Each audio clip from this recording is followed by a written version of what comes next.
She had lost everything: her home, her name, her dignity. But on a freezing December night, Chloe Miller found something in the icy black waters of the Hudson River that would change the underworld forever. She didn't see a mafia don. She just saw a man drowning in a sinking armored Audi. She dove in. She dragged 200 pounds of dead weight onto the jagged rocks, shivering and alone. She expected a thank you. Instead, she got pulled into a blood feud that would burn the city to the ground. When the devil owes you a life debt, you don't get paid in cash. You get paid in blood. The wind off the Hudson River didn't just bite. It chewed through the layers of mismatched wool and polyester Chloe was wearing. She pulled her knees tighter to her chest, trying to preserve the little heat she had left. Her home, for the last 3 months, had been a recessed concrete alcove under the pillars of the George Washington Bridge, a spot hidden enough from the police patrols, but exposed enough to the brutal New York winter. She checked the battered Casio watch she'd found in a donation bin. 2:14 a.m. The city above her was asleep, but down here in the shadows of the docks, the silence was heavy, almost threatening. Chloe closed her eyes, trying to ignore the gnawing hunger in her stomach. She used to have dreams. 2 years ago, she was halfway through a nursing degree at NYU, scrubbing in for clinicals, laughing with friends over bad cafeteria coffee. Then came the debt, the eviction, and the spiral she couldn't pull out of. Now her biggest ambition was finding a pair of dry socks. Screech! The sound tore through the silence like a gunshot. Chloe's head snapped up. Tires squealed against asphalt, followed by the sickening crunch of metal hitting concrete. She scrambled to the edge of the embankment, peering through the darkness. 50 yards away, a sleek black Audi A8 had smashed through the guardrail. It hung precariously over the edge for a split second, teetering like a suicide jumper, before gravity won. Splash! The car hit the icy water with a massive plume of spray. It didn't float. It was heavy armored plating, dragging it down instantly. Chloe didn't think. The instinct that had made her a great nursing student, the instinct to save to fix to heal, kicked in before her brain could register the danger. She tossed her threadbare blanket aside and sprinted across the frozen mud. The car was sinking fast. The nose already submerged, the taillights glowing eerie red under the black surface. "Hey!" she screamed, her voice cracking. "Get out! You have to get out!" No movement inside. The driver was unconscious. Chloe looked at the dark, freezing water. Jumping in there was suicide. Hypothermia would set in within minutes. But she saw a hand slap against the driver's side window, a desperate, weak palm print against the glass. "Damn it!" she hissed. She took a breath that burned her lungs and jumped. The shock of the cold was like a physical blow. It punched the air out of her. She kicked hard, her boots feeling like lead weights, and swam toward the sinking luxury sedan. She grabbed the door handle, locked. The water was rising past the window now. She treaded water, gasping, and saw the man inside. He was slumped over the wheel, blood matting his dark hair. He was massive, broad shoulders filling the seat. She needed to break the window. She couldn't. It was reinforced glass. Think, Chloe. Think. The car tilted the heavy engine block, dragging it deeper. The rear end lifted slightly. The trunk. She swam around to the back. The trunk latch had popped slightly from the impact of the crash. She jammed her frozen fingers into the gap and pulled. It groaned hydraulic resistance fighting her, but the water pressure hadn't sealed it yet. With a scream of effort, she yanked it open. She scrambled over the back seats, shoving aside a heavy duffel bag that felt like it was filled with bricks. The water was pouring in now, icy brine swirling around her waist. She grabbed the driver by the collar of his suit jacket. "Wake up!" she screamed, slapping his face. He groaned, his eyes fluttering open. They were dark, unfocused, and terrifyingly cold. "Move!" she yelled. He tried, but his legs were pinned. The steering column had collapsed. The water was at his chin. "Leave me," he rasped. His voice was a deep baritone wrecked by pain. "Shut up and push!" Chloe braced her legs against the dashboard, grabbed his shoulders and pulled. He was heavy, solid muscle and dead weight. "On 3. 1, 2, 3. He gritted his teeth and shoved backward. The steering column groaned, releasing his leg just as the water covered his nose. Chloe hauled him backward over the center console, dragging him into the back seat. The car tilted vertically, beginning its final descent to the riverbed. "Out now!" They tumbled out of the open trunk just as the Audi was swallowed by the Hudson. The suction pulled at them, trying to drag them down with the wreck. But Chloe kicked furiously, one arm wrapped around the stranger's chest. She broke the surface, gasping for air, dragging him with her. He was barely conscious, his head lolling back. "Don't you die on me!" She panted, swimming one-armed toward the rocky bank. "I did not just freeze to death for a corpse." She hit the mud and clawed her way up, dragging him inch by painful inch. He was huge, easily 6'3", over 200 pounds. Chloe, malnourished and exhausted, had to use every ounce of leverage she had. She finally pulled him onto the dry concrete under the bridge, safely away from the water. She collapsed beside him, her chest heaving, her vision spotting with black. For a long minute the only sound was their ragged breathing and the distant hum of traffic on the bridge above. Chloe forced herself to sit up. She was shivering violently. She needed to get them warm, or they would both die of exposure. She crawled over to him. "Hey," she said, slapping his cheek lightly. He coughed, turning his head and spitting up river water. He blinked, his vision clearing. He looked at her, really looked at her, and for a second, Chloe felt like prey. "Who?" He coughed again. "Who sent you?" "Nobody sent me." She snapped, her teeth chattering. "I pulled you out of the river. You're welcome." He tried to sit up, but winced, clutching his side. His hand came away red. He was bleeding from a gunshot wound just above his hip. Chloe's medical training flared. "You're shot." "Grazed," he corrected, though his face was pale. He looked around, scanning the shadows with a predator's intensity. "Did anyone follow the car? I didn't see anyone.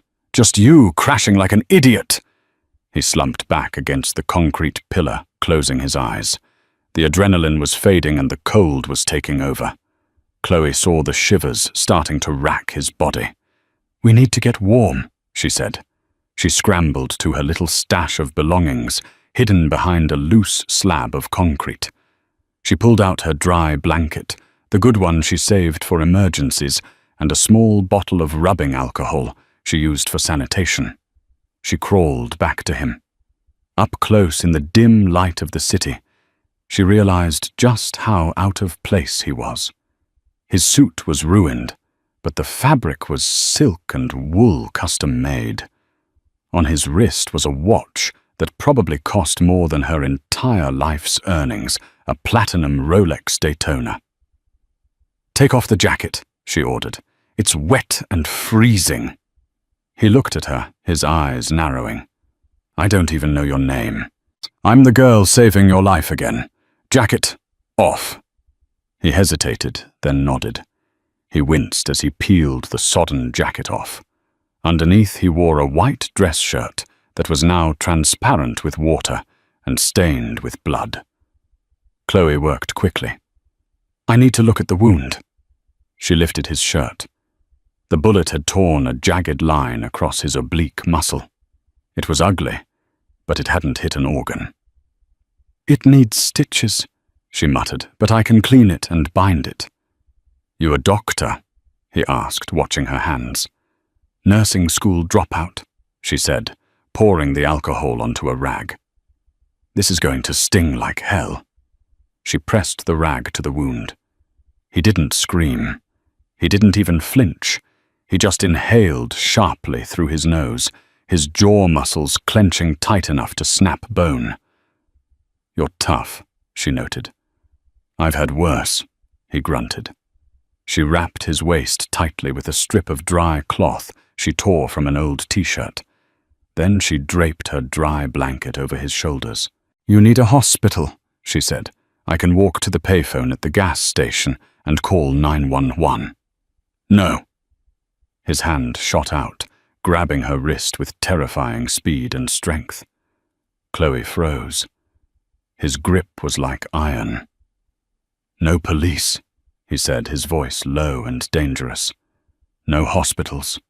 If you make that call, I'm dead. And probably so are you." Chloe stared at him. The expensive suit, the gunshot wound, the armored car, the refusal of police. "You're in trouble," she whispered. "I am the trouble," he corrected. He released her wrist slowly. "My name is Hunter. I need a place to lay low for 24 hours, just until I can make a call on a secure line. This is it." Chloe gestured to the concrete alcove. "This is my place. It's not exactly the Ritz." Hunter looked around the grim, damp shelter.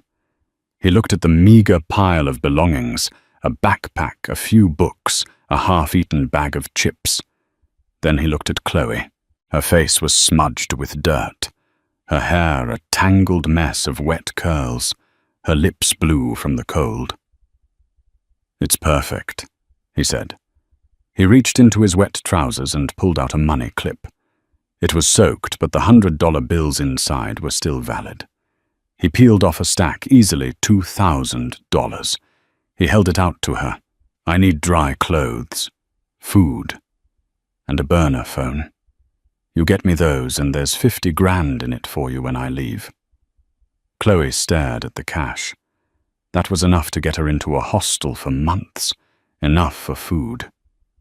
"I don't want your drug money," she said, though her hand trembled. "It's not drug money," Hunter lied smoothly. "It's construction. Look, do you want to help me or not? If not, I'll walk out of here and take my chances." He tried to stand and immediately stumbled, his face going grey. Chloe caught him. "Sit down, you stubborn ass." She snatched the money from his hand. "I'll get your stuff, but if you die in my spot, I'm dragging your body back into the river. I don't need the cops finding a dead mobster in my bedroom." Hunter actually chuckled a dark, raspy sound. "Deal." Chloe pulled her oversized hoodie tight, hid the cash in her boot, and turned to leave. "Hey," Hunter called out.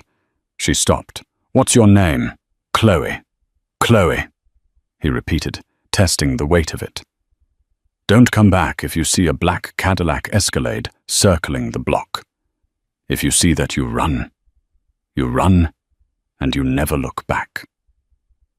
Chloe swallowed hard, nodded, and disappeared into the night, left alone in the freezing dark. Hunter Russo. The Don of the Russo crime family leaned his head back against the graffiti-covered concrete. He touched the bandage at his side. He had been betrayed. The meeting tonight was a setup. The brakes on his car had been cut, and a shooter had been waiting on the overpass. Someone high up in his organization wanted him dead. He looked at the empty spot where the girl had been. She had eyes like a frightened deer, but the heart of a lioness.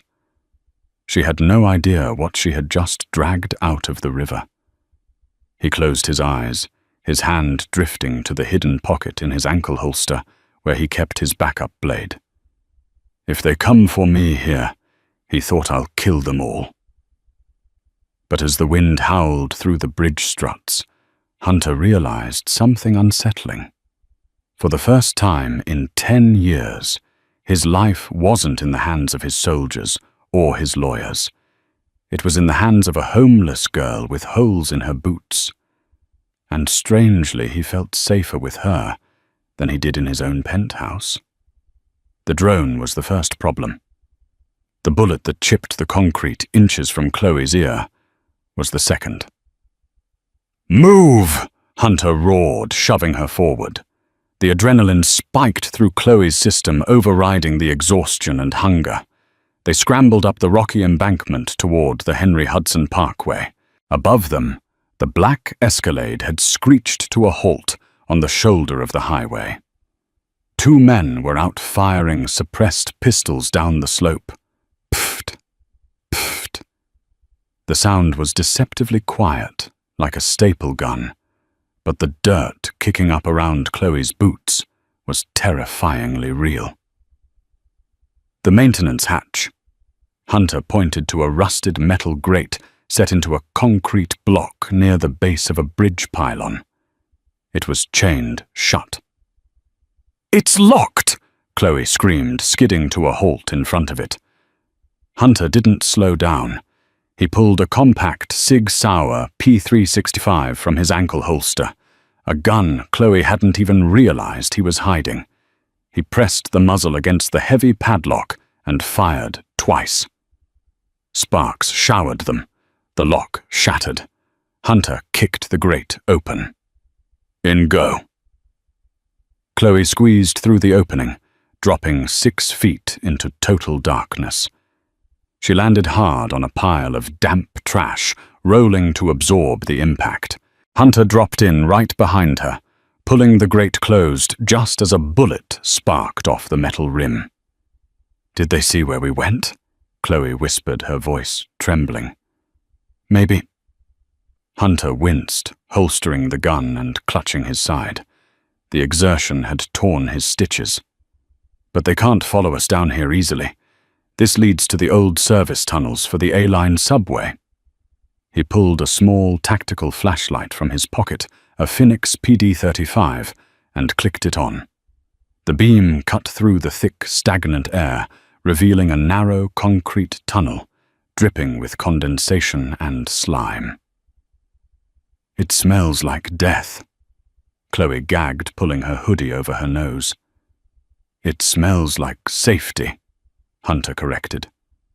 "Come on. We need to put a mile between us and that grate before they cut the lock." They began to walk. The tunnel was uneven, littered with decades of debris-rusted soda cans from the 80s rotting timber and scurrying rats the size of kittens. Hunter was moving slower now. His face, illuminated by the backscatter of the flashlight, was slick with sweat. He was leaning heavily against the tunnel wall as he walked. "You're bleeding again," Chloe said, noticing the dark stain spreading on the grey sweatpants she'd bought him. "I'm fine," he grunted, though his breath was coming in ragged hitches. "Just keep walking. We need to get to the 168th Street junction. There's a vent there that comes out behind a derelict warehouse." "That's 20 blocks north," Chloe argued. "You won't make it." "I have to." They trudged on in silence for 20 minutes. The silence of the underground was oppressive, broken only by the distant rhythmic thrum-thrum of subway trains passing in parallel tunnels. "Talk to me," Hunter said suddenly, his voice tight with pain. "Distract me." "What do you want to talk about?" "You, nursing school. Why did you drop out?" Chloe hesitated. She usually never told anyone her story. It was too shameful. But down here, with a dying mob boss, the rules were different. "My mum got sick," she said softly. "Pancreatic cancer. It was aggressive. The insurance company denied the claim for the experimental treatment she needed, said it was elective. Hunter let out a harsh laugh. Insurance companies are the only crooks worse than me. I took out loans, Chloe continued, kicking a crushed plastic bottle. Maxed out credit cards. I stopped paying tuition to pay for her chemo. I thought if I could just save her, I'd figure the money out later. Did it work? No, Chloe whispered. She died 6 months later, and I was left with $100,000 in debt and no degree. The bank took the house, the landlord took the apartment, and I took to the streets. Hunter stopped walking. He turned the flashlight on her. The beam was blinding, but she didn't look away. You gave up your life for family, Hunter said, a strange reverence in his voice. In my world, that's the only currency that matters. Loyalty. It didn't save her, Chloe said bitterly. But it saved your soul, Hunter countered. He leaned closer, his dark eyes intense. Carlo, the man who betrayed me. He's my cousin, my blood. I gave him everything. I made him a capo, and he sold me out for a seat at the table with the Russians. He grimaced, doubling over as a spasm of pain hit him. He dropped to one knee. Hunter! Chloe caught him, her arms straining under his weight. I need to sit, he gasped. Just for a minute. We can't stop. They're coming. I can't. His eyes rolled back slightly. The infection was moving fast, or maybe it was internal bleeding. Chloe looked down the dark tunnel. She was terrified. But then she looked at Hunter. He was the first person in 2 years who had looked at her with respect, not disgust. Get up, she ordered, grabbing his arm and draping it over her shoulder. You are Hunter Russo. You scare people for a living. Do not let a little graze wound take you out. Hunter looked at her, blinking through the haze of pain. A smirk touched his lips. You're bossy. I'm a nurse. We're bossy by nature. Now move your feet, tough guy. She hauled him up. Together they stumbled forward into the dark, a 3-legged creature dragging itself toward salvation. But as they rounded a corner, a light appeared ahead. Not daylight, flashlights, multiple beams bouncing off the wet walls. Search pattern, Hunter hissed, killing his own light instantly. They're in front of us. They guessed the exit. They were trapped. Victor Moretti's men were ahead, and the locked grate was behind. The side tunnel, Hunter whispered, pointing to a small, jagged hole in the brickwork that looked like a storm drain. It's tight, but it leads to the tracks. The live tracks? Chloe asked, eyes widening. Better to be hit by a train than caught by Brutus. He pushed her toward the hole. They squeezed through the rough bricks, scraping their skin, and dropped down onto the gravel bed of the active subway line. The third rail hummed with lethal electricity just inches from their feet, and in the distance the tunnel was beginning to glow.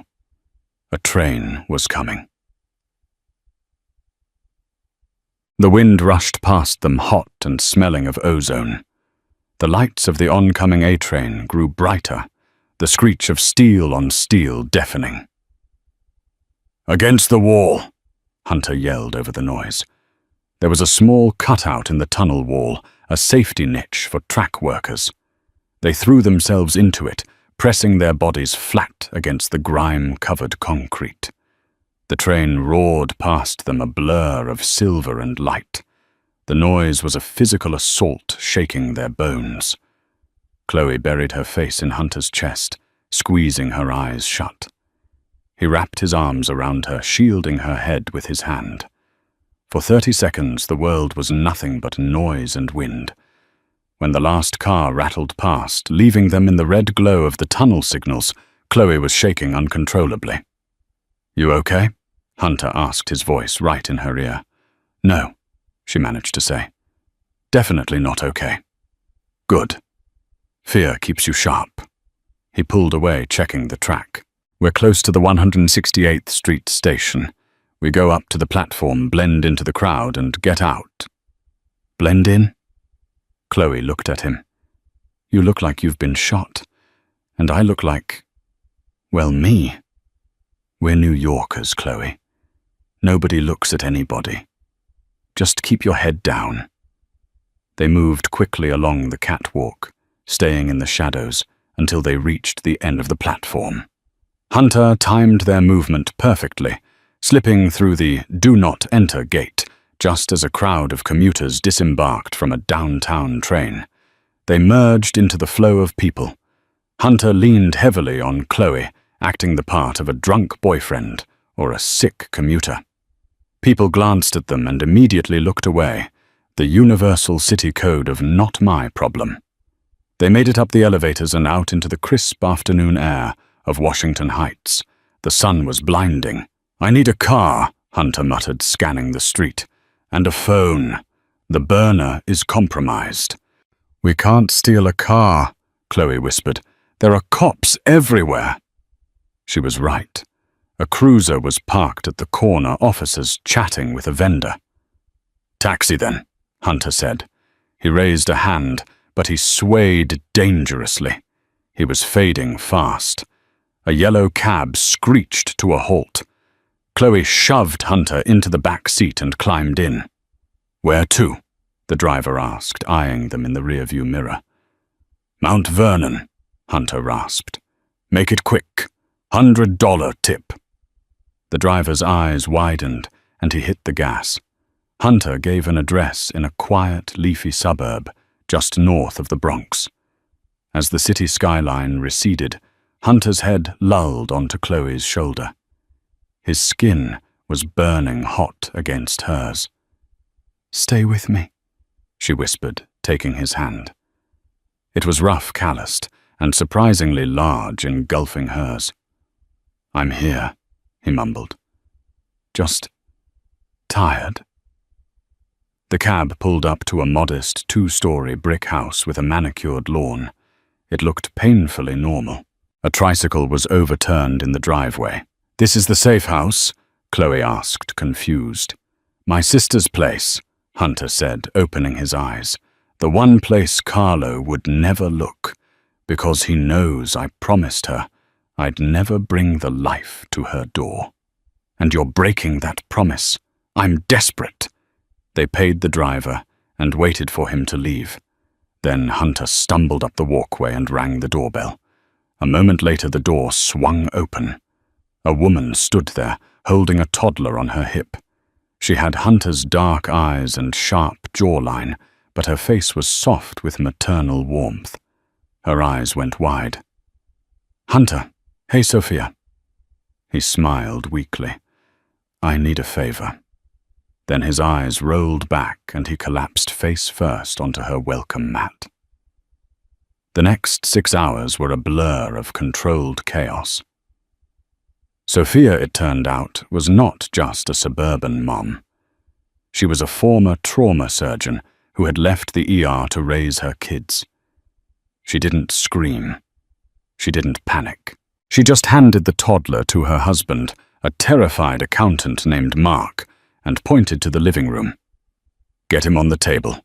Mark, get the kids upstairs and turn up the TV. Chloe, wash your hands. I need you to assist. They turned the dining room table into an operating theater. Sophia cut away the cheap sweatpants and examined the wound. It was infected and ugly, but the bullet hadn't nicked the bowel. I have lidocaine and antibiotics in the safe, Sophia said, snapping on gloves. Hunter always keeps a go bag here. I hated it, but today I'm glad for it. Chloe worked side by side with Sophia, handing her instruments, swabbing blood, and holding the flashlight steady. For the first time in years, Chloe felt useful. She wasn't a homeless girl. She was a nurse. She anticipated Sophia's needs before she asked. You have good hands, Sophia noted as she stitched the wound closed. Steady. I trained at NYU, Chloe said quietly. You're good. Sophia tied off the last suture. He's going to live, but he needs rest. They moved Hunter to the guest bedroom. He was deeply unconscious, sedated by the painkillers Sophia had administered. Sophia turned to Chloe. Now you. Me. You look like you walked out of a war zone. The shower is down the hall. There are clean clothes in the guest closet. Use whatever you want. Chloe stood under the hot water for 45 minutes. She scrubbed the grime of the river, the tunnel, and the streets from her skin. She watched the grey water swirl down the drain, taking her old life with it. When she stepped out, she found a pair of soft jeans and a cashmere sweater laid out on the bed. She dressed and looked in the mirror. The girl staring back was thin, her cheekbones sharp from hunger, but her eyes were bright. She looked human again. She walked downstairs. The smell of roasted chicken filled the house. Sophia was in the kitchen. Eat, Sophia ordered, placing a massive plate of food in front of her. Chloe ate until her stomach hurt. When she finished, she found Sophia watching her with a sad smile. He talks about you, you know, Sophia said. He met me yesterday, Chloe said. He was delirious. Hunter doesn't trust anyone, ever. But he let you drag him halfway across the city. He brought you here. That means something. Just then a groan came from the guest room. Chloe rushed in. Hunter was awake, trying to sit up. Stop moving, she scolded, pushing him back down gently. Sophia stitched you up. You rip those stitches and I'll kill you myself. Hunter blinked his eyes, focusing on her. He stopped. He stared. Who are you? He whispered. Chloe flushed. It's me, idiot. Chloe. Hunter looked her up and down, taking in the clean hair, the fresh clothes, the absence of dirt. His gaze was intense, lingering on her face. You clean up nice, Doc, he murmured. You don't look so bad yourself when you're not bleeding out, she retorted, sitting in the chair beside the bed. Where's Sophia? Downstairs. She saved your life. Hunter sighed, rubbing his face. I put them in danger. I have to leave. You can't walk, Chloe said. And besides, you need to see this. She turned on the small TV on the dresser. The news was playing. Breaking news. Police are searching the Hudson River for the body of construction magnate Hunter Russo. Russo's car was found submerged early this morning. His cousin, Carlo Russo, has issued a statement asking for privacy. The screen cut to Carlo. He was standing at a podium, looking somber in a black suit. He was handsome, but his eyes were reptilian. My cousin was a visionary, Carlo said to the cameras. We are devastated, but the Russo group will continue. We are finalizing the merger with the Volkov Consortium this Friday, as Hunter would have wanted. Hunter's face went cold. The playfulness vanished. The killer was back. Friday, Hunter hissed. That's 2 days from now. He's selling the shipping routes to the Russians. He's going to flood the city with fentanyl. What can you do? Chloe asked. Everyone thinks you're dead. That's my advantage, Hunter said. He looked at Chloe. I need to get into the Russo Tower, into my private office. I have the evidence on a secure drive that proves Carlo is embezzling. If I release that to the commission, the other families will kill him for me. You can't get into the tower, Chloe said. It'll be a fortress. I can't, Hunter agreed. But a new cleaning lady could. He looked at her. No. Chloe shook her head. Absolutely not. I am not a spy. Chloe. Hunter reached out, taking her hand. His thumb brushed over her knuckles. You saved my life. You're the only person in this world I trust right now. Help me take him down. Help me get my life back. And I swear to you, you will never be cold or hungry again." Chloe looked at his hand holding hers. She looked at his eyes. It wasn't just about the money anymore. She hated Carlo for what he did to Hunter. And she realized with a start, she didn't want to leave Hunter. "What do I have to do?" she whispered. Hunter grinned a wolfish, dangerous grin. "We're going to crash a funeral." But before they could formulate a plan, the phone in the hallway rang. Sophia picked it up. "Hello." Silence. "Hello," Sophia repeated. "Tell your brother he shouldn't have missed Sunday dinner," a deep voice said. Sophia dropped the phone. "Hunter!" she screamed. Hunter was out of bed in a second, ignoring the pain. "Get down!" Crash! The front window shattered as a canister of tear gas flew into the living room. It hissed, spewing white smoke.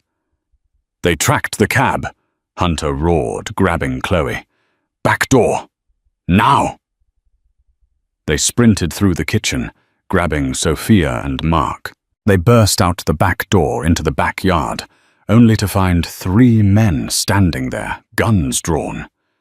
Standing in the middle was a man in a white suit holding a cane. It was Carlo. "Hello, cousin." Carlo smiled, his eyes landing on Chloe. "And you must be the little mermaid who fished him out. I have to say you're much prettier without the mud." Hunter stepped in front of Chloe. "Let them go, Carlo. This is between us." "Oh, Hunter!" Carlo shook his head, raising a gold-plated pistol. "It's far too late for negotiations." He cocked the hammer. "Kill them all!"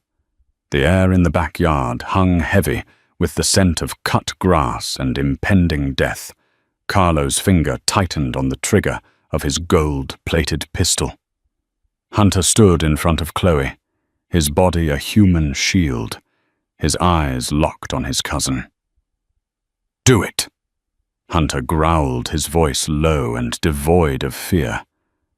"But know this, Carlo. The moment you pull that trigger, you start a war you can't finish.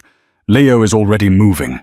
"Leo is loyal to the crown," Carlo sneered, "and I wear the crown now." He raised the gun higher, aiming for Hunter's forehead. Vroom!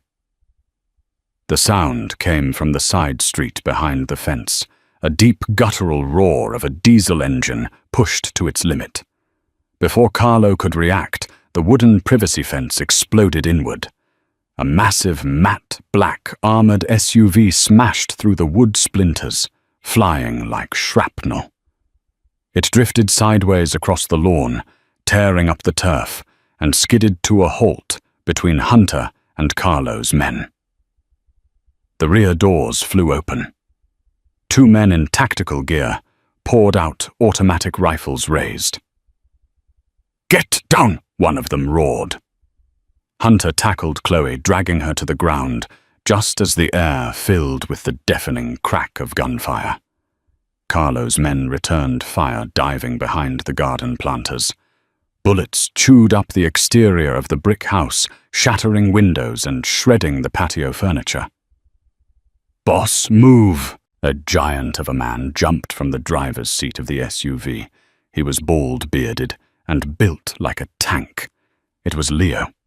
He unleashed a barrage of suppressing fire toward Carlo's position, forcing the traitor to scramble back toward the alleyway. "Leo!" Hunter yelled, dragging Chloe up. "Get Sophia and Mark." "They're already in the secure van out front," Leo shouted over the noise. "We got the perimeter. We have to go. Hunter Moretti's reinforcements are 2 minutes out." Hunter grabbed Chloe's hand. She was frozen, her eyes wide with terror, staring at the bullet holes in the wall where she had been standing seconds ago. "Chloe!" Hunter shook her. "Run!" They sprinted for the SUV. Bullets pinged off the armored plating like hail. Hunter shoved Chloe into the back seat and dove in after her. Leo jumped into the driver's seat, threw the truck into reverse, and slammed the gas. The SUV bucked, crushing the remains of the fence as it roared back onto the street. Tires screamed as Leo spun the wheel, accelerating away from the house, just as 3 more black Escalades turned the corner, sirens blaring. "Hold on!" Leo yelled. A high-speed chase erupted through the quiet suburban streets of Mount Vernon. The SUV was heavy, but it was fast. Leo wove through traffic, running red lights, the heavy bumper ramming a sedan out of the way. In the back seat, Hunter was checking Chloe. "Are you hit? Check yourself." Chloe ran her hands over her body. She was shaking violently, but she was whole. I'm okay. Sophia, the baby." "Secure team has them," Leo called from the front. "They're en route to the safe house in Connecticut. They're safe, boss." Hunter let out a breath he'd been holding since the morning. He leaned back against the leather seat, wincing as his wound throbbed. "Carlo got away," Hunter said, his voice cold. "He thinks you're running," Leo said, checking the rearview mirror. "He thinks he won." "Let him think that," Hunter murmured. He looked at Chloe. She was staring out the window, watching the city blur by. She looked small in the expensive sweater, but her jaw was set. She hadn't screamed. She hadn't cried. "You did good," Hunter said softly. Chloe turned to him.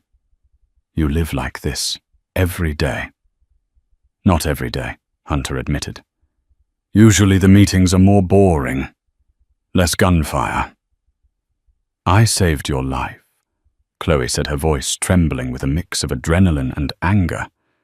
"And you almost got me killed." "I know," Hunter said. The playfulness was gone. He looked haunted. "I'm sorry, Chloe. I should have let you walk away that first night. I was selfish." He reached into his jacket pocket, which Leo had stocked with supplies, and pulled out a thick envelope. "Leo, pull over at the next train station." "Boss," Leo asked, confused. "Pull over." The SUV screeched to a halt near a Metro North station. Hunter handed the envelope to Chloe. "There's $10,000 cash in there, and a passport. It's clean. Take the train north. Go to Canada. Start over." Chloe looked at the envelope. Then she looked at Hunter. He was giving her an out. He was trying to save her the only way he knew how, by pushing her away. "You're going back, aren't you?" she asked. "I have to," Hunter said. "Carlo is going to sell the company to the Volkoffs tomorrow. If he does that, he brings fentanyl into my city. I can't let that happen. I have to finish this." "You're going to walk into a trap," Chloe said. "I'm going to walk into my funeral," Hunter corrected. "Tomorrow is the memorial service. That's where he's signing the deal. It's the perfect stage." Chloe looked down at the money. It was freedom. It was safety. It was everything she had prayed for while shivering under the bridge. She looked up at Hunter. She saw the pain in his eyes, the loneliness of a king with no court. She thought about the way he had defended her in the backyard, the way he had looked at her not as a homeless girl, but as an equal. She tossed the envelope onto the floor of the car. "Drive Leo," she said. Hunter stared at her. "Chloe, don't be stupid." "I'm not being stupid," she snapped. "I'm being a nurse. You have busted stitches, a fever, and a death wish. You need backup. And frankly, your boys aim worse than stormtroopers. You need me." "You could die," Hunter warned. "I was already dying under that bridge," Chloe said fiercely. "At least this way, I die doing something that matters. Now shut up and tell me the plan." Hunter looked at her for a long moment. Then a slow, dangerous smile spread across his face. "Okay," he said. Leo, take us to the warehouse. We have a funeral to crash. The grand ballroom of the Plaza Hotel smelled of white lilies and expensive hypocrisy. Massive crystal chandeliers cast a golden, shimmering light over the assembly of New York's dark elite. To the outside world, this was a memorial service for a tragic accident that claimed the life of a construction magnate. Inside these walls, it was a coronation for a usurper. Chloe Miller adjusted the stiff collar of her white catering shirt, her hands trembling slightly beneath the heavy silver tray of champagne flutes. Just 48 hours ago, she had been shivering under a bridge invisible to the world. Now she was walking into the lion's den, surrounded by men who killed as easily as they breathed. Steady. Leo's voice crackled in her ear. The tiny flesh-colored earpiece was invisible under her hair, which was pulled back in a severe, tight bun. You're just a ghost, Chloe. Nobody looks at the help. Keep your head down. Target is the AV station to the left of the stage. Chloe took a deep breath, forcing her heart rate to slow. She stepped out from the service corridor and into the sea of black suits. The room was suffocatingly crowded. Every major crime family on the East Coast was represented. There were the heads of the 5 families, corrupt union leaders, judges with gambling debts, and standing near the front, looking like a vulture in a bespoke suit, was Nikolai Volkov, the head of the Russian Bratva. And on the stage, standing beneath a massive wreath-adorned portrait of Hunter, was Carlo Russo. He looked the part of the grieving cousin perfectly. He dabbed at his dry eyes with a silk handkerchief. His posture slumped just enough to suggest the weight of the world was on his shoulders. Hunter was more than a cousin to me. Carlo's voice boomed through the high-quality sound system thick with manufactured emotion. He was my brother, my mentor. He built this family from the ground up with honor. And though his light has been extinguished by this tragic accident, his vision must survive. Must. Chloe felt a surge of nausea. The man was a monster. Keep moving, Leo whispered. He's winding up for the transition. Once he finishes the eulogy, he calls Volkov up to sign the merger. We have to interrupt the feed before that pen hits the paper. Chloe weaved through the crowd. Champagne water, she murmured, her voice low. Most of the men didn't even acknowledge her existence. They just took glasses from her tray without breaking their gaze from the stage. Hunter was right. To them, she was furniture. She reached the tech table near the side of the stage. A young man with a headset and a bored expression was monitoring the audio levels and the slideshow of Hunter's life playing on the massive screen behind Carlo. Chloe's heart hammered against her ribs. This was the choke point. If she failed here, Hunter, who was waiting in the service elevator with Leo's strike team, would walk into a slaughter. She purposely stumbled, allowing the tray to tip.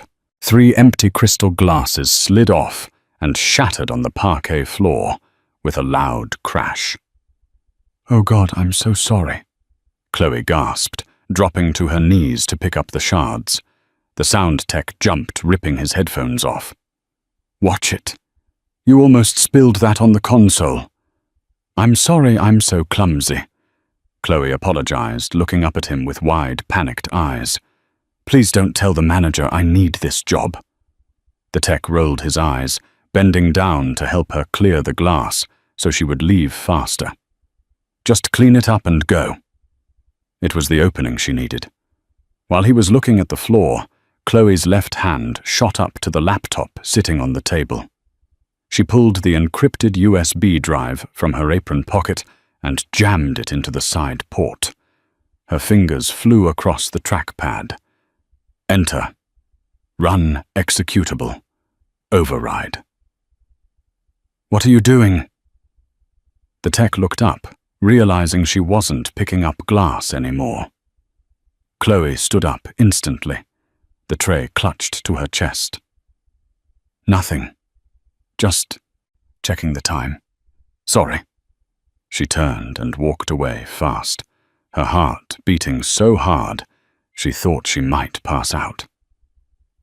It's in, she whispered into the comms. Did it work? Loading now. Leo replied, his voice tense. The file is big. We need 30 seconds. On stage, Carlo was reaching the climax of his performance. He straightened his tie, the grief vanishing to be replaced by a steel-hard business resolve. To honor Hunter, Carlo announced, gesturing to Volkov. We must ensure the strength of our supply lines.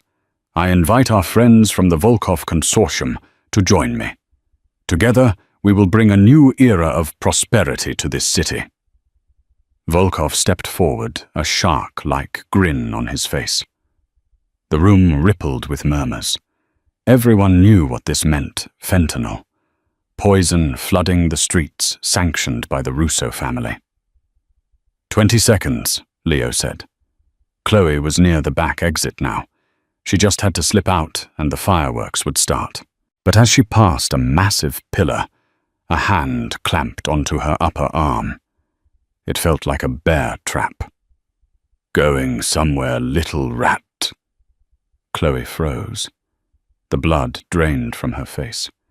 She looked up into the cold, dead eyes of Brutus Carlo's head of security, the man who had hunted them under the bridge. He wasn't looking at her uniform. He was looking at her eyes. I need to refill the tray, Chloe stammered. Brutus sneered. He reached out and ripped the glasses from her face, tossing them onto the floor. I never forget a face, especially one I saw through a sniper scope. He twisted her arm behind her back, forcing a cry of pain from her lips. Carlo! He roared, his voice cutting through the applause like a thunderclap. Hold the ceremony. The room went deathly silent. Volkov froze halfway up the stairs. Carlo looked down from the podium, annoyed. Brutus, this better be important, Carlo snapped.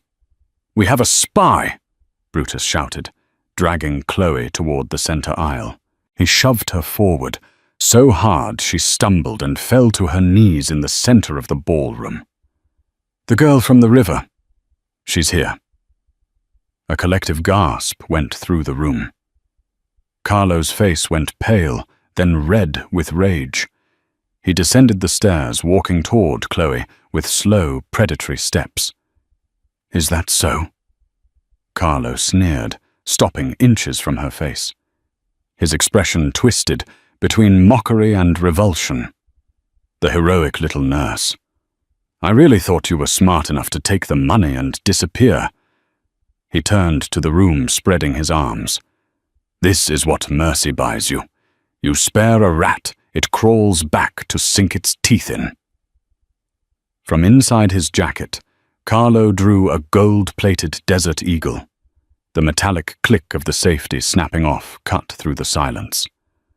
Hunter is dead, he said calmly, pressing the barrel to her forehead. And now his pet follows. Chloe didn't flinch. He's alive, she said, her voice trembling but steady.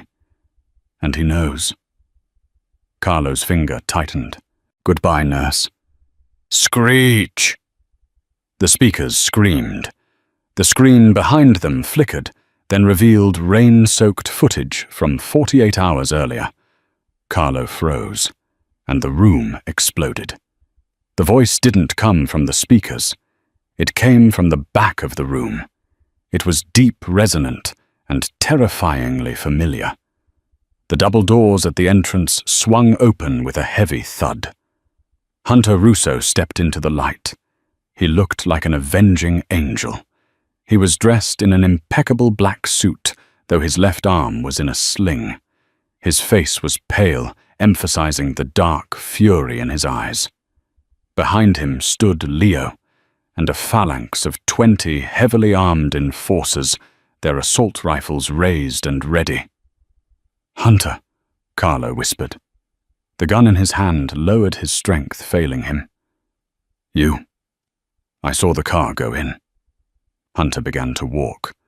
The limp from his injury only made him look more dangerous, like a wounded lion coming for the kill. The crowd parted instantly, men scrambling to get out of his path. They looked at him with awe and terror. He was the man who came back from the dead.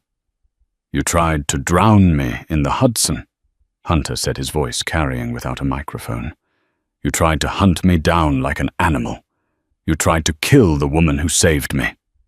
He stopped 10 feet from Carlo. He looked at Brutus, who was still standing over Chloe. "Brutus," Hunter said calmly, "step away from her, or die where you stand." Brutus looked at Carlo, who was trembling. Then he looked at Hunter, the true Don. The choice was simple. Brutus holstered his weapon and took 3 large steps back, leaving Carlo alone. "It was business," Carlo shrieked, backing up until he hit the stage. "The family was stagnating, Hunter. I did it for us." "You did it for greed," Hunter said, stepping closer. "And you broke the one rule that matters. Never betray your own blood." Carlo's eyes darted around the room. He saw no allies. Volkov had already signaled his men to stand down. The Russian wasn't going to die for a failed coup. Panic took over. Carlo raised the gold pistol again, aiming it squarely at Hunter's chest. "I won't go to prison," Carlo screamed. "If I go down, I take you with me." Hunter didn't flinch. He didn't even reach for a weapon. He just stared his cousin down. But Chloe moved. From her position on the floor, she saw Carlo's finger squeeze. She didn't think about the danger. She didn't think about nursing school. She saw the backup pistol that Leo had slipped into her apron pocket, just in case. She drew it. It was heavy, awkward in her hand. Bang! The shot was deafening in the enclosed space. Carlo screamed, dropping his gun. He clutched his right hand, which was now a shattered mess of blood and broken bone. Chloe's shot had been low, missing his chest, but obliterating his hand. Carlo fell to his knees, wailing in agony.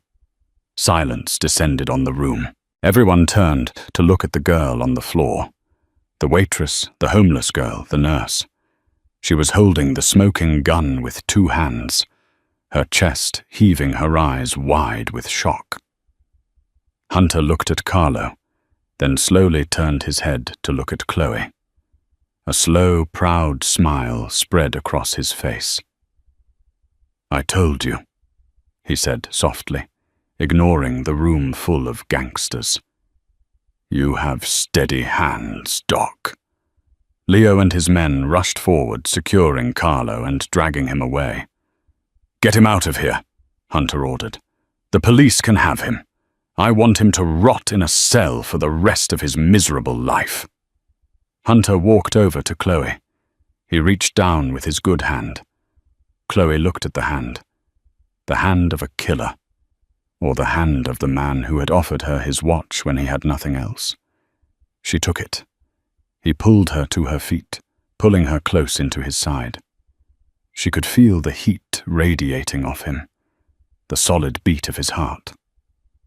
Hunter turned to face the room. He looked at Volkov. "The deal is dead," Hunter announced, his voice cold iron. "The Russo family does not traffic in poison. We do not sell out our city. If you want to do business in New York, you do it on my terms, or you don't do it at all." Volkov nodded slowly, a sign of respect. "Understood, Don Russo." Hunter looked out at the sea of faces. "And one more thing." He tightened his grip on Chloe's waist, pulling her slightly forward. "This woman," Hunter said, his voice echoing off the vaulted ceiling. "Chloe Miller. She is the reason I am standing here. She is under my personal protection. From this day forward, she speaks with my voice. Anyone who disrespects her, disrespects me. Anyone who threatens her answers to me. Is that clear?" A chorus of voices, loud and unified, rang out from the assembly. "Yes, boss." Hunter looked down at her. The adrenaline was fading, leaving Chloe trembling again. But this time, it wasn't from cold or fear. "Let's go," he whispered. "Where?" she asked, her voice barely a squeak. "Home," Hunter said. "I believe I owe you $50,000. And dinner." "I think your rates just went up," she managed to joke, though tears were stinging her eyes. "Name your price," Hunter said, leaning down and pressing a kiss to her forehead in front of everyone. "I'm yours." As they walked down the center aisle, leaving the shattered glass and the ruined plans of lesser men, behind them Chloe knew her life under the bridge was over. She wasn't just a survivor anymore. She was the woman who had walked through the fire and dragged the devil out with her. And looking at Hunter, she realized he wasn't the devil after all.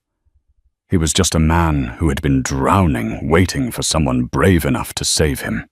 The doors swung shut behind them, closing the chapter on the old Chloe and beginning the story of the new Queen of New York. And just like that, the girl who was invisible to the world became the only person the Mafia Boss truly saw. Chloe proved that loyalty isn't bought with money. It's earned in the fire.